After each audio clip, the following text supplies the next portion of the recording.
MP আসবে, এমপির জন্য একটা চেয়ার বরাদ্দ। আরে ভাই, এই চেয়ার দিয়ে তো আপনি তার নামাজটাকে নষ্ট করে দিচ্ছেন। সে যদি প্রকৃতপক্ষে মাযুর হয়, বসতে না পারে, তাহলে ঠিক আছে, তার জন্য আপনি চেয়ার নিয়ে আসেন। জাতীয় ঈদগার মধ্যে ঈদের নামাজের মধ্যে এটা ব্যাপকভাবে দেখা যায়। বড় বড় এমপি মন্ত্রীরা আসলে একটু বয়স্ক হলেই এদের জন্য অটো চেয়ার থাকে।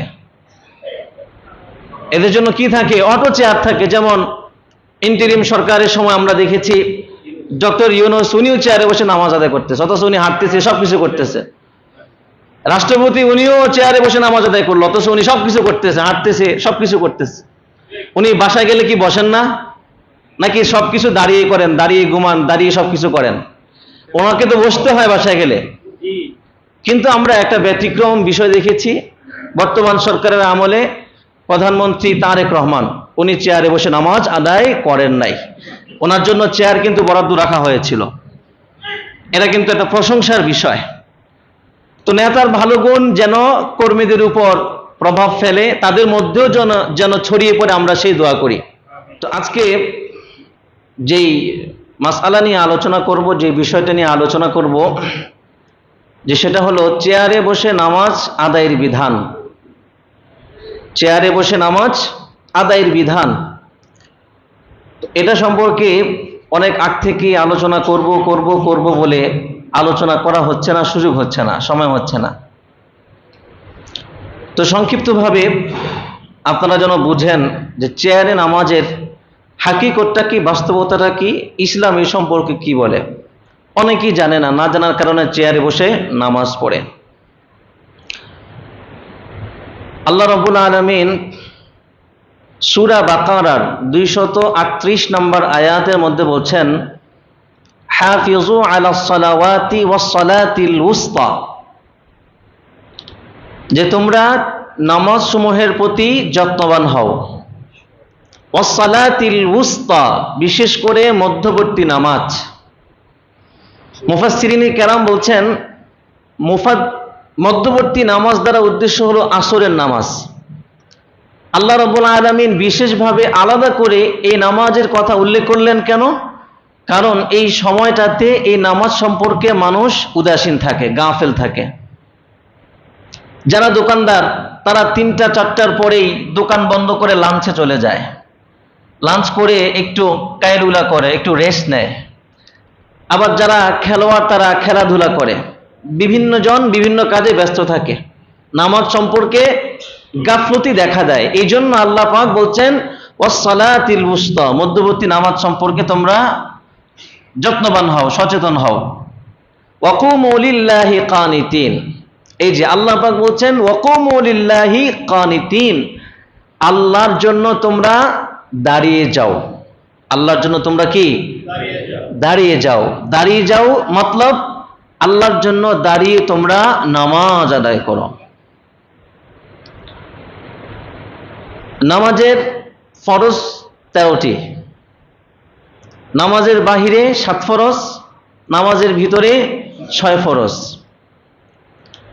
নামাজের বাহিরে যে 7 ফরজ, সেটি হলো শরীর পাক, কাপড় পাক, নামাজের জায়গা পাক, সদর ঢাকা, কেবলামুখী হওয়া, ওয়াক্ত মতো নামাজ আদায় করা, 7 নম্বর নামাজের নিয়ত করা। নামাজের ভিতরে 6 ফরজ।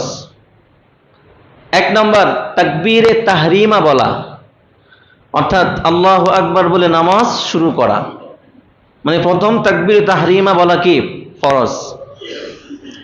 2 নম্বর ফরজ হলো দাঁড়িয়ে নামাজ পড়া। 2 নম্বর ফরজ কি? দাঁড়িয়ে নামাজ পড়া ফরজ। একটা তো নামাজ ফরজ, আরেকটা হলো দাঁড়িয়ে নামাজ আদায় করা কি ফরজ। 3 নম্বর ফরজ হলো কেরাত পড়া। কেউ কেরাত না পড়লে তার নামাজ কি বাতিল। 4 নম্বর রুকু করা। 5 নম্বর 2 সেজদা করা।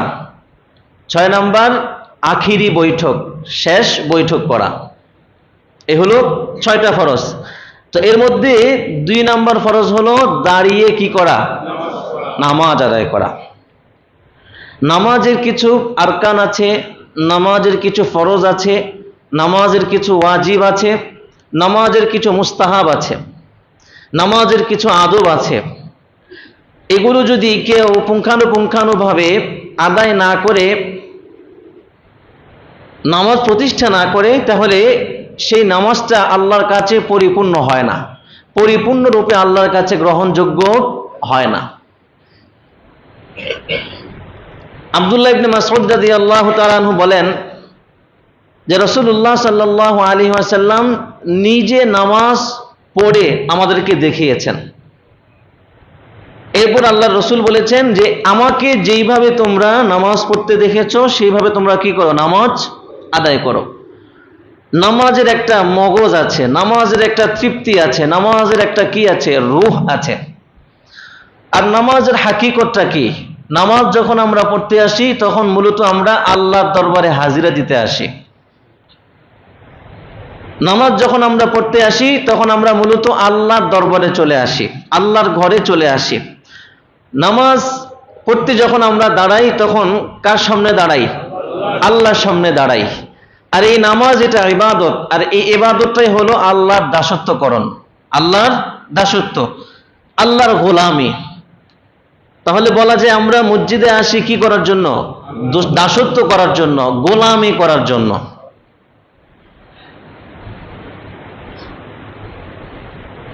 এখন যদি কেউ মসজিদে এসে চেয়ারে বসে নামাজ আদায় করে তাহলে তার মধ্যে দাসত্বের কোনো নিদর্শন পাওয়া যাবে?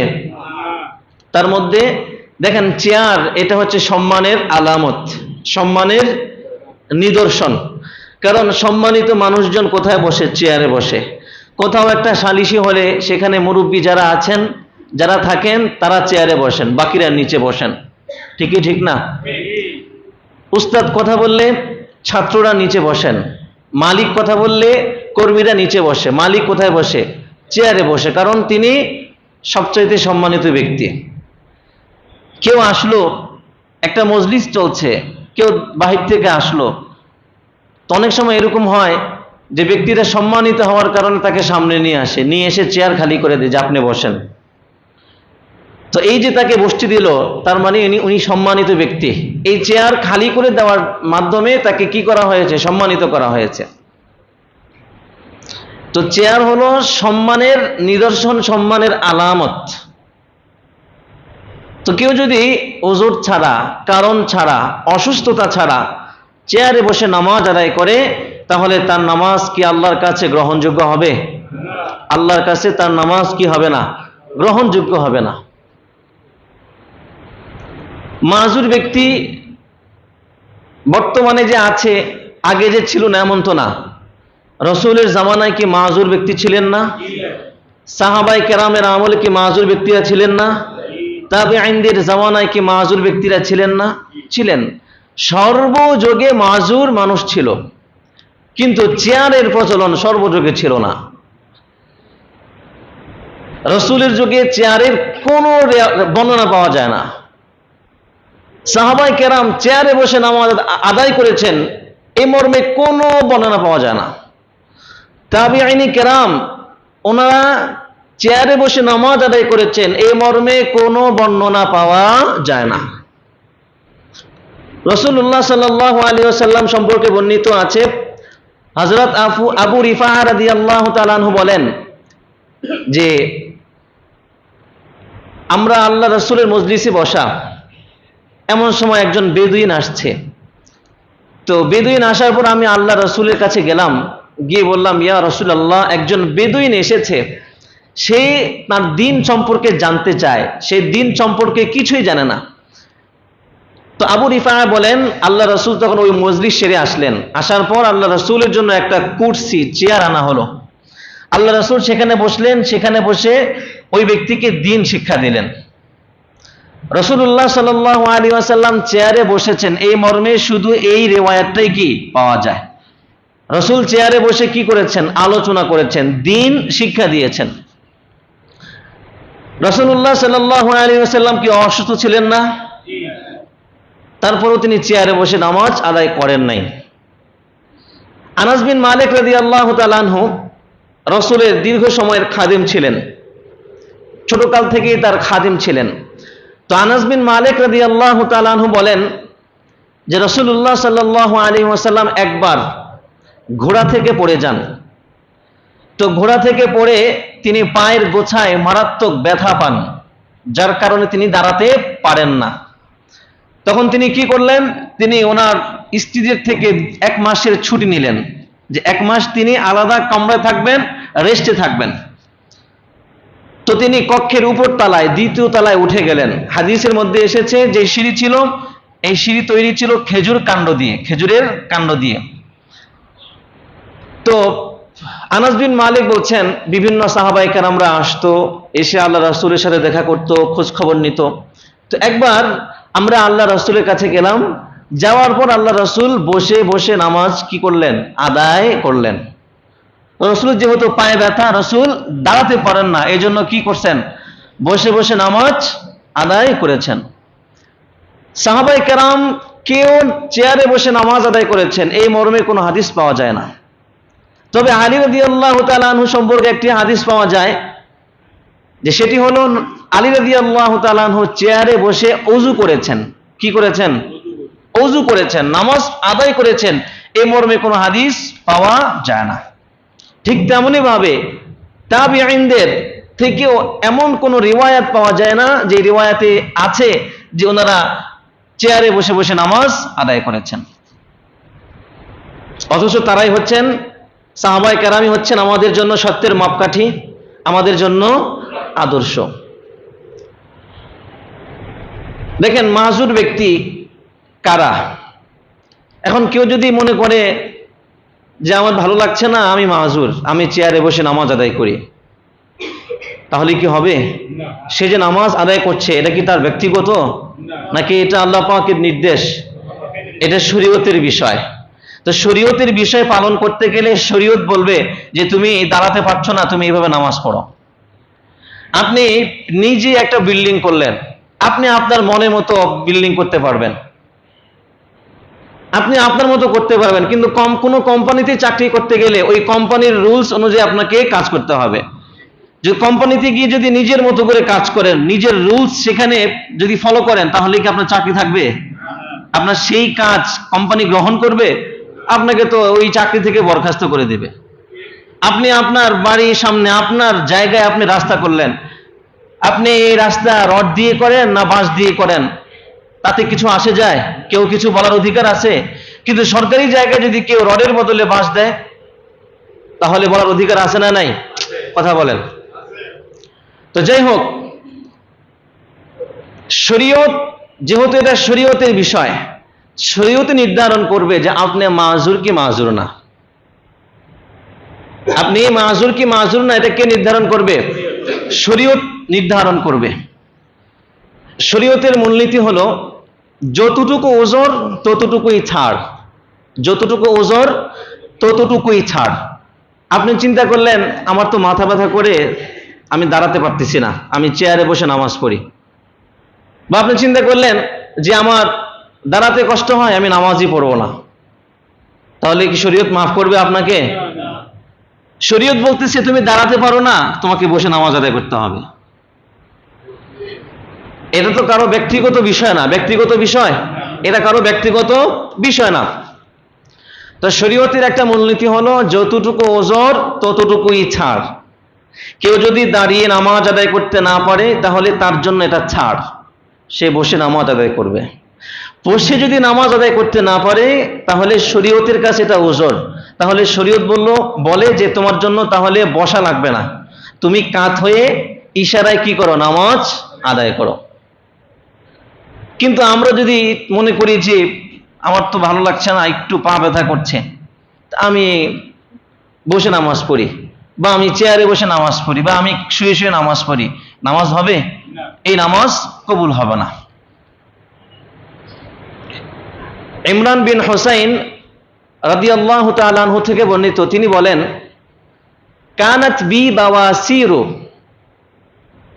যে আমার অর্শরোগ ছিল, অর্শরোগ। আরেক রিওয়ায়াতে আছে কানা বিন নাসুরু, আমার পাজরে ব্যথাজনিত রোগ ছিল। ফাসআলতুন নাবিয়্যা সাল্লাল্লাহু আলাইহি ওয়াসাল্লাম, আমি আল্লাহ রাসূলকে জিজ্ঞাসা করলাম, আনিস সালাতি, আমার তো এখন ব্যথা, আমি নামাজ কিভাবে আদায় করব, নামাজের পদ্ধতি কি হবে, এই সম্পর্কে আল্লাহ রাসূলকে আমি জিজ্ঞাসা করলাম।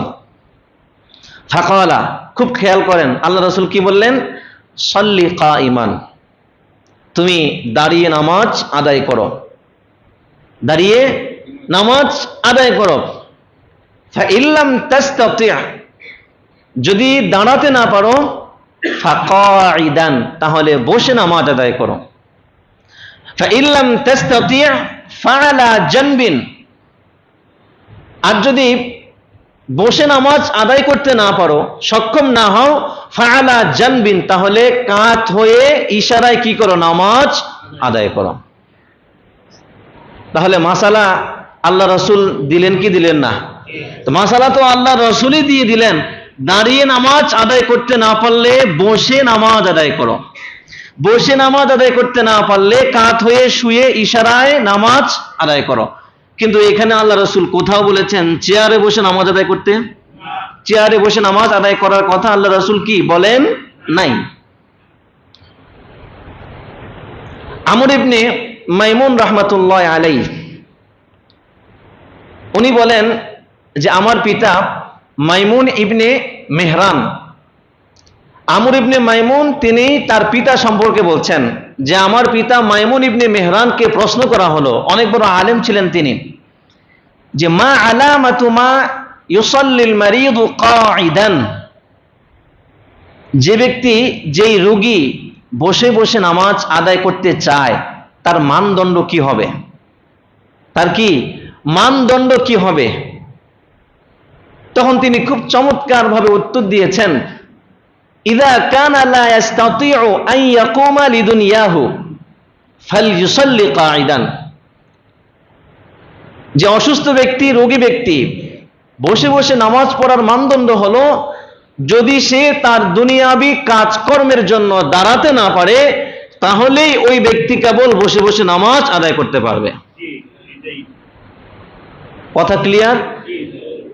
যে ব্যক্তি তার দুনিয়ার যত কাজ আছে, এই কাজ করার জন্য করতে গিয়ে যদি সে দাঁড়াতে না পারে, দাঁড়াতে যদি অক্ষম হয়, কেবলমাত্র ওই ব্যক্তি বসে বসে নামাজ আদায় করতে পারবে। কিন্তু আমাদের সমাজে হচ্ছেটা কি? আমাদের সমাজে হচ্ছেটা কি? বড় বড় মসজিদে, আমাদের মসজিদে অনেক কম, আমাদের এখানে যারা চেয়ারে বসে আছেন আপনারা আবার মনে কষ্ট নিয়েন না, আমরা ধরে নিচ্ছি আপনারা প্রকৃতপক্ষে কি মাজুর। বড় বড় মসজিদে গেলে দেখা যায় দক্ষিণ পাশে, উত্তর পাশে, প্রথম কাতার, দ্বিতীয় কাতার, তৃতীয় কাতার, একদম সিরিয়ালে চেয়ার দেয়া। মানে এটা খাদেমদের দায়িত্ব যে চেয়ার বিছাতেই হবে। কোথাও কোথাও একসাথে 2টা 3টা করে চেয়ার। পরে মসজিদের মধ্যে গেলে দেখা যায় যে চেয়ার কে আগে দখল করতে পারবে, আগে চেয়ার দখল নিয়ে ব্যস্ত, যে আমি আগে ওই প্রথম কাতারে চেয়ার দখল করব। এই অবস্থা চলছে সব জায়গায়, এই অবস্থা চলছে, চেয়ারের প্রতিযোগিতা চলছে সব জায়গায়। অথচ সে যে আসলো, দৌড়ায় দৌড়ায় আসলো, সে তো দাঁড়াতে পারতেছে, কথা বুঝেন নাই? সে তো দাঁড়িয়ে দাঁড়িয়ে আসলো নাকি হামাগুড়ি দিয়ে আসলো, সে তো দৌড়ায় দৌড়ায় আসলো। এই যে আমাদের দেশের মধ্যে একটা কুসংস্কার হয়ে গিয়েছে, এমপি মন্ত্রী এরা মসজিদে আসলেই এদের জন্য একটা চেয়ার রেখে দেয় মসজিদ কমিটি, বলে উনি আসবেন, ওনার জন্য একটা চেয়ার বরাদ্দ রাখেন। নাউযুবিল্লাহি মিন যালিক। এমপি আসবে, এমপির জন্য একটা চেয়ার বরাদ্দ। আরে ভাই, এই চেয়ার দিয়ে তো আপনি তার নামাজটাকে নষ্ট করে দিচ্ছেন। সে যদি প্রকৃতপক্ষে মাজুর হয়, বসতে না পারে, তাহলে ঠিক আছে, তার জন্য আপনি চেয়ার নিয়ে আসেন। জাতীয় ঈদগার মধ্যে, ঈদের নামাজের মধ্যে এটা ব্যাপকভাবে দেখা যায়। বড় বড় এমপি মন্ত্রীরা আসলে একটু বয়স্ক হলেই এদের জন্য অটো চেয়ার থাকে। এদের জন্য কি থাকে? অটো চেয়ার থাকে। যেমন ইন্টারিম সরকারের সময় আমরা দেখেছি ডক্টর ইউনূস, উনিও চেয়ারে বসে নামাজ আদায় করতেছে, অথচ উনি হাঁটতেছে, সবকিছু করতেছে। রাষ্ট্রপতি, উনিও চেয়ারে বসে নামাজ আদায় করলো, অথচ উনি সবকিছু করতেছে, হাঁটতেছে, সবকিছু করতেছে। উনি বাসায় গেলে কি বসেন না? নাকি সবকিছু দাঁড়িয়ে করেন, দাঁড়িয়ে ঘুমান, দাঁড়িয়ে সবকিছু করেন? ওনাকে তো বসতে হয় বাসায় গেলে। কিন্তু আমরা একটা ব্যতিক্রম বিষয় দেখেছি, বর্তমান সরকারের আমলে প্রধানমন্ত্রী তারেক রহমান উনি চেয়ারে বসে নামাজ আদায় করেন নাই। ওনার জন্য চেয়ার কিন্তু বরাদ্দ রাখা হয়েছিল। এটা কিন্তু একটা প্রশংসার বিষয়। তো নেতার ভালো গুণ যেন কর্মীদের উপর প্রভাব ফেলে, তাদের মধ্যেও যেন ছড়িয়ে পড়ে, আমরা সেই দোয়া করি। তো যাই হোক, দেখবেন যারাই চেয়ারে এসে নামাজ পড়ে আগে আগে চেয়ার দখল করে, এরা দেখবেন যে ঘুরে বেড়াচ্ছে, বাহিরে দৌড়াচ্ছে, খেলতেছে, সব কিছু করতেছে, দুনিয়ার সব কাজ করতেছে, মিছিল করতেছে, মিটিং করতেছে, রাজপথ কাঁপাচ্ছে, স্টেজে দাঁড়িয়ে দাঁড়িয়ে বক্তৃতা দিচ্ছে, সব কিছু করতেছে। মসজিদে আসার পর আস্তে করে চেয়ারে বসে যায়। নামাজ কিন্তু হবে না, এ নামাজ কি হবে না? কারণ দাঁড়িয়ে নামাজ আদায় করা কি বলেন? ফরজ। দাঁড়িয়ে নামাজ আদায় করা ফরজ। শুধু নফল নামাজে এই অনুমতি আছে যে আপনি বসে বসে নামাজ আদায় করতে পারবেন, কিন্তু ফরজ নামাজে দাঁড়িয়ে নামাজ আদায় করতে সক্ষম হওয়া সত্ত্বেও যদি কেউ বসে নামাজ পড়ে, তাহলে তার ফরজ তরক করার কারণে তার পুরো নামাজটাই কি হয়ে গেল? বাতিল হয়ে গেল। আর নামাজের মধ্যে মাসালা হলো, কোন ফরজ যদি কেউ ভুলেও তরক করে তাহলেও তার নামাজ বাতিল। এখন যদি কেউ এসে, সুস্থ ব্যক্তি দাঁড়িয়ে নামাজ পড়তে পারে, সে যদি এসে চেয়ারে বসে নামাজ আদায় করে, তারপর যদি চিন্তা করে আমি তো ভুলে গেছি যে আমি দাঁড়াতে পারি, তাহলে কি তার নামাজ হবে? যে আমার ভুল হয়ে গেছে, থাক, নামাজ তো পড়ে ফেলছি, হয়ে যাবে, এরকম বিষয়টা না। ওই চেয়ার সরিয়ে আবার আপনাকে দাঁড়িয়ে রুকু সিজদা করে নামাজ কি করতে হবে? দৌড়াতে হবে, আদায় করতে হবে। সমাজের মধ্যে একটা রোগ হয়ে গিয়েছে এটা, চেয়ার চেয়ার, শুধু চেয়ার আর চেয়ার, যে চেয়ারে বসে নামাজ পড়বো, চেয়ারে বসে নামাজ পড়বো। মোহতারাম হাজরিন, শরীয়ত বলছে কেউ যদি দাঁড়িয়ে নামাজ আদায় করতে না পারে, তাহলে সে বসে কি করবে? নামাজ আদায় করবে। এখন অনেকেই মনে করে যে বসা মানে তাশাহুদের মতো বসতে যদি না পারি, তাহলে অনেকে চেয়ারে বসে নামাজ পড়ে। দেখেন, আপনি যেভাবেই বসতে পারেন সেভাবে বসে আপনাকে নামাজ কি করতে হবে? আদায় করতে হবে। যেভাবে আপনি বসতে পারেন সেভাবে আপনাকে বসে নামাজ আদায় করতে হবে। আপনি তাশাহুদের জন্য তাশাহুদের মতো করে বসতে পারেন না, এই জন্য চিন্তা করলেন আমি তো তাশাহুদের মতো বসতে পারি না, তা আমার জন্য চেয়ারে নামাজ পড়া জায়েজ। তার জন্য ওটা কি জায়েজ হবে? জায়েজ হবে না। যদি কেউ তাশাহুদের মতো বসতে না পারে, তাহলে এক পা উঠিয়ে আরেক পা বিছিয়ে হলেও তাকে ওইভাবে নামাজ আদায় করতে হবে। এর অনেকগুলো সুরতে মাসালা আছে, আমি কয়েকটা লিখে নিয়ে এসেছি। ব্যক্তিগতভাবে যদি কেউ চেয়ার সম্পর্কিত মাসালা, কেউ অসুস্থ, যে আমার জন্য এখন চেয়ারে নামাজ পড়া যাবে কি যাবে না, এটা আলেমদের থেকে জেনে নেবেন, এটাই সবচেয়ে বড় মাধ্যম। ঠিক আছে তো ইনশাআল্লাহ? দেখেন, যাদের জন্য চেয়ারে বসে নামাজ পড়া জায়েজ, এর কয়েকটা স্রোত হতে পারে। এক নম্বর, নাজায়েজ। যাদের জন্য চেয়ারে বসে নামাজ পড়া নাজায়েজ, যে ব্যক্তি শরীয়তের দৃষ্টিতে মাযুর না। কথা বুঝতে পারছেন? ওই যে একটু আগে বললাম, শরীয়ত নির্ধারণ করবে, শরীয়ত বলবে, শরীয়ত দেখবে যে আপনি কি মাযুর কি মাযুর না, আপনি নিজে নিজে মনে করলে হবে না। যে ব্যক্তি শরীয়তের দৃষ্টিতে মাযুর না, কিয়াম, রুকু, সিজদা করতে সক্ষম। কথা বুঝতে পারছেন? ধরেন একটু শরীর খারাপ, একটু ফুটবল খেলে আসছে, এখন সন্ধ্যায় মাগরিবের নামাজ আদায় করতে আসছে, চিন্তা করলো ফুটবল খেলেছি, পাটা ব্যথা হয়ে গিয়েছে, তা আমি একটু চেয়ারে বসে নামাজ পড়ি, আমার জন্য চেয়ারে নামাজ পড়া জায়েজ আছে। তার এই নামাজ হবে? কোশ্চিন কালেও তার নামাজ হবে না। দুই নাম্বার, আরামের জন্যে। আরামের জন্য অনেকেই চিন্তা করে কষ্ট করে দাঁড়িয়ে, বিশেষ করে অনেক মানুষ ফজরের সময় কেরাত একটু লম্বা হয়, এটা শরীয়তের মাসালা, শরীয়তের হুকুম যে কেরাত কি হওয়া? লম্বা হওয়া। অনেকে আপত্তি করে যে হুজুর ফজরের সময় কেরাত অনেক লম্বা করে পড়ে, তো হুজুর যে কেরাত লম্বা করে পড়ে, হুজুরের কষ্ট হয় না? হুজুরের কি দরকার এক পৃষ্ঠা লম্বা তেলাওয়াত করার? হুজুর যত শর্ট করবে হুজুরের জন্য তো তত ভালো। এক লাইন পড়লে তো এটা হুজুরের জন্যই ভালো, কষ্ট কম, তেলাওয়াত করতে কম। কারণ যে এক পৃষ্ঠা তেলাওয়াত করে সেটা তো আগে রিহার্সাল দিয়ে আসতে হয়, আগে নিজে নিজে পড়ে আসতে হয়, মুখস্থ করে নিতে হয়, তাকরার করে আসতে হয়। তো অনেকেই এরকম প্রশ্ন করেন। আবার অনেকেই দেখা গেছে ব্যক্তিগত কারণে দাঁড়িয়ে নামাজ পড়তেছে, তার নিজের সমস্যা, তখন তার কষ্ট হওয়ার কারণে সে নামাজের পরে এসে বলে যে হুজুর আপনি কেরাত অনেক লম্বা করেন। এই যে 5 ওয়াক্ত নামাজ, এই 5 ওয়াক্ত নামাজে কোথায় কতটুকু কেরাত পড়া হবে এটা শরীয়তে বলে দেওয়া আছে। কথা বুঝতে পারছেন? তিওয়ালে মুফাসসাল, আওসাতে মুফাসসাল, কিসারে মুফাসসাল, এগুলো সব শরীয়তে বলা আছে। তো এই সম্পর্কে যখন একজন মুসল্লি ইমাম সাহেবকে জিজ্ঞাসা করে, এটা কিন্তু একদম অনুচিত কাজ হয়। তো এই কাজটা আমরা করব না ইনশাআল্লাহ। ইমাম সাহেবরা চেষ্টা করে শরীয়তকে ফলো করার জন্য। ইমাম সাহেব ওনার ব্যক্তিগত একার নামাজ না, এটা ওনার পিছনে হাজারো মুসল্লি, শত শত মুসল্লি থাকে, উনি একার চিন্তা করে না। এখন ওনার কারণে যদি ওনার নামাজটা নষ্ট হয়ে যায় তাহলে কিন্তু সবার নামাজ নষ্ট। সবাই কিন্তু অনুসরণকারী, আর উনি হলেন অনুসরণীয় ব্যক্তি। তো ওনার নামাজের উপর সবার নামাজ ডিপেন্ড করে।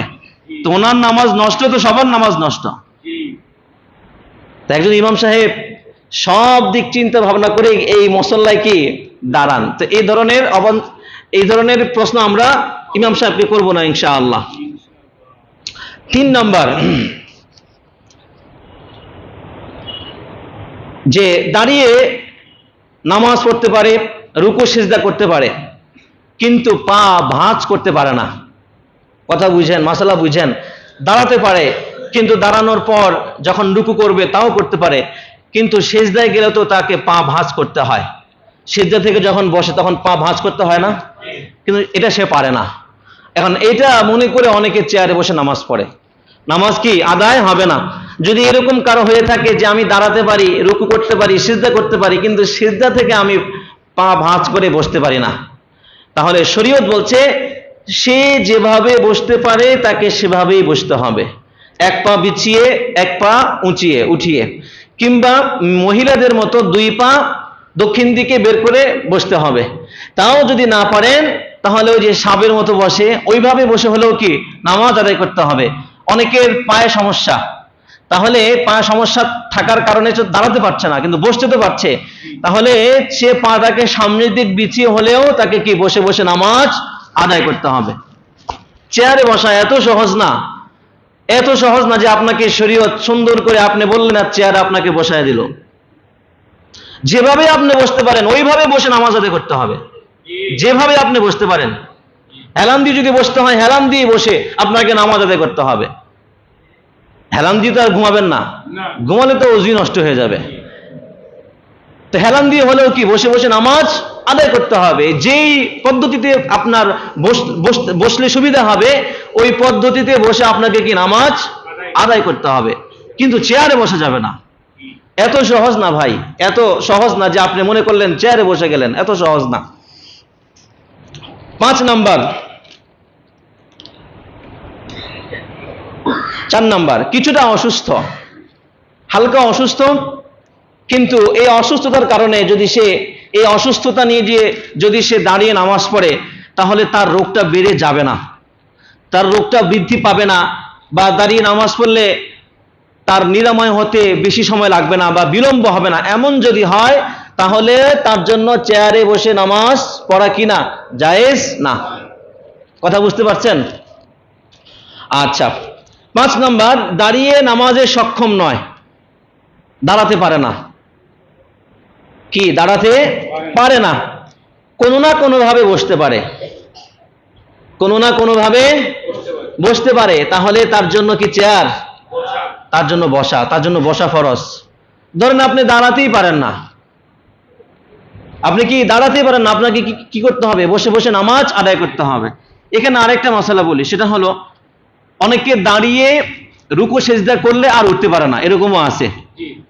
বাহির থেকে আসে, দাঁড়িয়ে যদি বসে তখন আর উঠতে পারে না। তো এই ক্ষেত্রে মশলা হচ্ছে প্রথম রাকাতটা আপনি দাঁড়িয়ে শুরু করবেন, দাঁড়িয়ে শুরু করে রুকু সিজদা করে যেহেতু আপনি আর উঠতে পারছেন না, এরপরে যে 3 রাকাত, 1 রাকাত বা 2 রাকাত আপনাকে বসে বসে কি আদায় করতে হবে। কোনো কি নাই, প্রবলেম নাই, কোনো সমস্যা নাই। 6 নাম্বার, এই যে 6 নাম্বারটাই বললাম আর কি, দাঁড়ালে বসতে পারে না, বসলে আবার কি দাঁড়াতে পারে না। দাঁড়ালে বসতে পারে না, মানে দাঁড়িয়ে যখন সে সেজদায় যায়, সেজদায় গিয়ে সে আবার কি করতে পারে না, উঠতে পারে না। কথা বুঝছেন? তাহলে সে কি করবে? সে প্রথম রাকাত দাঁড়িয়ে শুরু করবে, এরপরের যে রাকাতগুলো আছে এই রাকাতগুলো বসে বসে সে আদায় করবে। এখন তাহলে চেয়ারের কোনো মাসালা নাই? আছে। চেয়ারের কি আছে? মাসালা আছে। তো মূল কথা হলো, যে ব্যক্তি দাঁড়িয়ে নামাজ আদায় করতে পারবে না, যে ব্যক্তি দাঁড়িয়ে নামাজ আদায় করতে পারবে না, সে বসে বসে নামাজ আদায় করবে। যে পদ্ধতিতে হোক তাকে বসতেই হবে, যেহেতু সে বসতে পারে। এখন তাহলে চেয়ারে কারা বসবে? যারা দাঁড়াতেও পারে না, বসতেও পারে না। কথা বুঝছেন? যারা দাঁড়াতেও পারে না, বসতেও পারে না, শুধুমাত্র এদের জন্য চেয়ার। মাসালা ক্লিয়ার? যে ব্যক্তি দাঁড়াতে পারতেছে না, তাকে কি করতে হবে? বসতে হবে, বসে নামাজ পড়তে হবে। এখন এই ব্যক্তি বসতেও পারতেছে না, আবার সে দাঁড়াতেও পারে না, তাহলে তাকে কি করতে হবে? চেয়ার। তখন হচ্ছে তার জন্য অপশন। এটাই হলো মাসালা। আমার মাসালা যদি বিশ্বাস না হয়, বড় বড় মুফতিয়ানি কেরাম আছেন, তাদের কাছ থেকে আপনারা মাসালা জেনে নেবেন। কথা বুঝতে পারছেন? তাহলে আজকের মাসালা এটাই দাঁড়ালো, যে ব্যক্তি দাঁড়িয়ে নামাজ পড়তে পারবে না, সে ব্যক্তি বসে বসে নামাজ পড়বে। আর যে ব্যক্তি দাঁড়াতেও পারে না, বসতেও পারে না, সে ব্যক্তি চেয়ারে বসে কি করবে? নামাজ আদায় করবে।